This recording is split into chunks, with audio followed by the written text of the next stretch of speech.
अनजाने अजनबी। कमाल है यार, कितना छिछोरा इंसान है। कैसे कैसे लोग रहते हैं। अच्छा तो बेटा तुम्हारा नाम क्या है? वो सालू। समोसे में आलू। और बेटा तुमने पढ़ाई कहाँ तक करी है?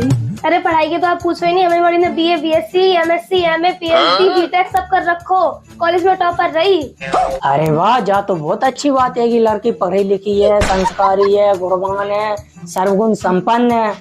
तो भाई साहब हम रिश्ता पक्को समझे? अरे बहन जी कैसी बात कर रहे हैं आप? रिश्ता पक्के की बात कर रहे हैं, हमने तो कार्ड तक छपवा रहा। विश्वास नहीं है? ले देखो चा जा कार्ड है वो बेटा, जाए पढ़ियो, जा में चेक करियो, जा में कोई कमी कोई गलती तो नहीं है। ये क्या है? चलो भाई देखो अपने क्या सारा परंडा माँ सा सलगंको सापो ओपनियंसा सो या और लालच कुल्ला ला बड़ा बड़ा